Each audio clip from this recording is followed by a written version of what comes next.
new more often and more proactively as realtors? Give me some thoughts, because there's some good reasons.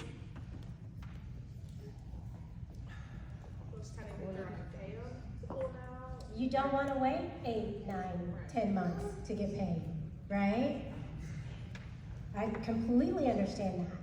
So my question for you would be, do you know what builders have specs? Yeah? Have you sold some?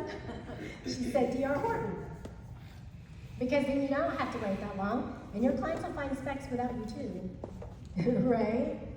So if that's an issue, then you really want to be up to speed on who sells what, where, right? Mm-hmm. What's another reason? Is it just intimidating sometimes?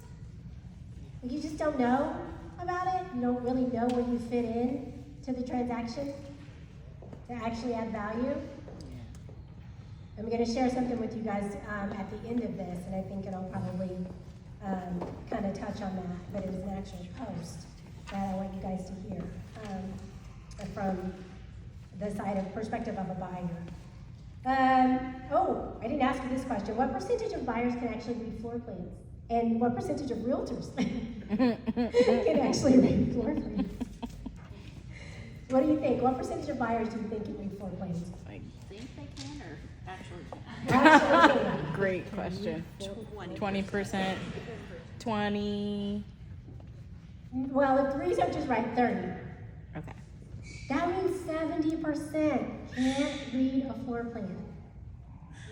So if you are in a new home and the salesperson isn't with you and your buyer doesn't want that house and you can't read floor plans, you're not going to be able to take the picture of the one they want out there and kind of tell them how it's different if you can't read a floor plan, which means you can't put them in a position to make a buying decision. Because there are 7 major decisions buyers have to make before they're in a position to actually purchase a home. And one of them is lifestyle, floor plan. So you have to be able to put them in a position to actually choose one, and sometimes that's harder than it sounds. But once you're able to do that, you can do that on any home. People build custom.